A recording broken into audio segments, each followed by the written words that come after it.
Fala aí, pessoal! Vou falar para vocês hoje a respeito de uma situação chata, mas que volta e meia a gente acaba passando por essa situação. Estou tirando aqui para poder mostrar para vocês a respeito do que se trata essa questão. Vamos dizer que você está voando lá com o seu aeromodelo, ou mesmo está andando com o seu automodelo. Essa aplicação pode ser utilizada em uma série de diferentes modelos. Mas a grande verdade é que é muito utilizada quando nós estamos voando com um drone, com um aeromodelo, que é esse sinalizador, esse bip sonoro. Isso daqui é o seguinte: quando você fica sem movimentar qualquer stick do seu rádio, se você ficar com o stick parado, sem movimentar nada, depois de um determinado tempo, cerca de 1 minuto e 30 a 2 minutos, o que acontece é o seguinte: é que esse bip é acionado, ele começa a apitar. E assim, vamos supor que você esteja voando, de repente deu alguma pane, alguma coisa, o avião caiu. Aonde ele está? Caiu numa área de mato. Eu já presenciei avião que não foi encontrado aonde nós voávamos. Por quê? Porque tinha um mato que era mais alto do que eu, quando em pé. E assim, se cai ali dentro, dependendo de onde cai, você não vai conseguir encontrar. O avião vai ficar perdido ali dentro. Você tem que memorizar muito bem quando ele está caindo, não tirar o olho daquela direção e correr ali naquela direção para ver se você acha o avião, por exemplo. Mas com o uso desse aparelho, que é muito fácil de instalar, eu vou mostrar para vocês e vou mostrar como funciona, tudo se torna muito mais simples, porque ele tem um buzzer. O buzzer é isso aqui, ó, é esse pequeno componente. O buzzer, ele existe com diferentes tensões. Ele pode funcionar com 12 volts, com 3 volts. Esse aqui é um que funciona com 12 volts. Ou seja, estaria apto a funcionar com a nossa bateria LiPo 3S, por exemplo. Ele é um componente polarizado. O que quer dizer isso? Tem um lado dele identificado com sinal positivo. E aí quando eu pego uma bateria de 9 volts, ele é para 12 volts, mas ele funciona razoavelmente bem com uma bateria de 9 volts. Eu venho aqui, toco os seus terminais. E a gente consegue ouvir o barulho do buzzer. É um barulho bem alto. Na verdade, a gravação acaba segurando esse apito. Ele seria mais alto se a alimentação fosse correta, de 12 volts. Aqui dentro tem não somente um buzzer, mas tem um circuitinho eletrônico que faz com que esse sinal sonoro seja gerado, e depois o buzzer, que é o componente tipo um alto-falante, é que reproduz, e ele é muito focado nas frequências mais agudas, médias agudas. Então, dentro disso nós temos uma frequência muito alta produzida aqui, ou seja, alta no sentido de ir próximo ao lado dos agudos. Esse mesmo buzzer, ele está dentro aqui desse check de bateria, né? A gente tem um check de bateria, eu coloco aqui, e quando eu coloco ele faz um apito. Nesse caso eu tenho 2 checks.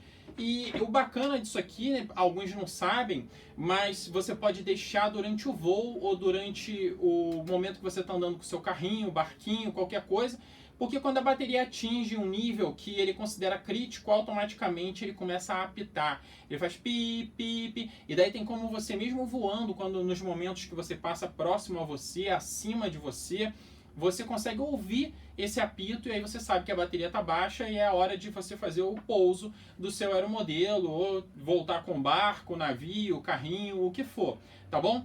Então agora eu vou colocar a câmera mais próxima para poder falar a respeito da ligação e do funcionamento desse carinha aqui, que é o sensor sonoro de localização. Então vejam só, esse aqui é o sensor sonoro. Eu tenho um pequeno circuitinho, uma placa de circuito impresso, o buzzer está aqui.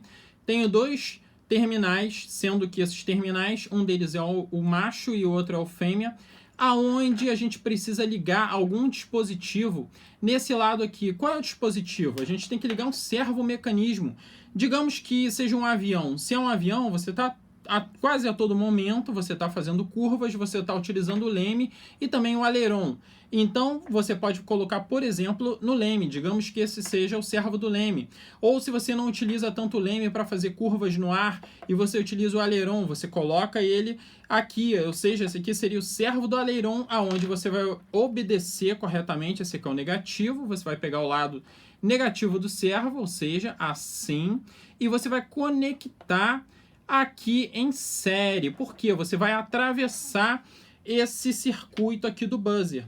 E o outro lado é que vai ser o lado agora que você vai conectar o seu servo. Então, se por exemplo fosse um servo conectado ao canal do Leme, por exemplo, que seria aqui o canal 4, tá? Então eu conecto aqui no canal 4 e agora está feita a ligação. Simplesmente quando eu pegar a minha lipo, conectar a minha lipo aqui no ESC, eu vou ter o servo funcionando normalmente. Porém, se eu ficar um tempo longo sem acionar o servo, esse buzzer vai começar a apitar. E aí tem como você encontrar facilmente o seu modelo. Essa é a lógica, o princípio de funcionamento. Bom, então agora vamos testar. Eu tenho aqui a minha lipo, vou ligar aqui no ESC, obedecendo aqui o positivo e negativo. A gente ouve um apito.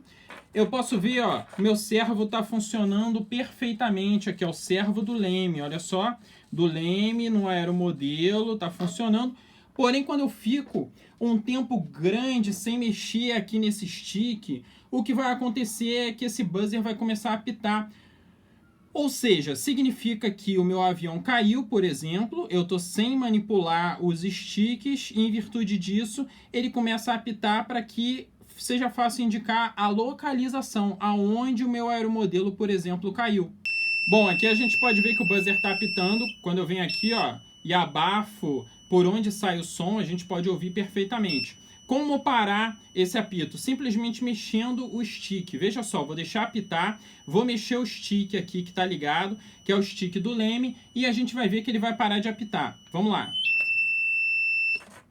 Pronto. Simplesmente assim, é dessa forma que ele funciona. Após um determinado tempo, que dá aproximadamente 2 minutos, ele começa a apitar, e quando você movimenta, se você ficar sempre movimentando, ele não vai apitar, só quando você simplesmente parar de movimentar o stick a qual ele está ligado. Muito bacana esse localizador, né? É algo extremamente barato, simples demais de instalar, porque basta você separar a ligação do servo e intercalar esse dispositivo. E assim, ele vai resolver um monte de dor de cabeça se caso você venha a ter alguma queda, alguma lenha com seu aeromodelo, por exemplo, ou com um alto modelo, que também é algo que, dependendo, se você tiver um alto modelo com FPV, você pode ir para algum local muito longe e você depois tem alguma dificuldade de encontrar exatamente onde você estava. Tem uns colegas que fazem trilha com alto modelo, por exemplo, e dentro disso você pode acabar se escondendo, entre aspas, em algum local mais difícil de achar. Então eu indico demais, eu tenho nos meus aviões isso daqui e eu acho muito bacana e algo barato que ajuda, tá? Então essa é a dica que fica aí. Eu espero que vocês tenham gostado, deixa o like aí e a gente se vê aí no próximo vídeo, tá bom? Um abraço, até lá!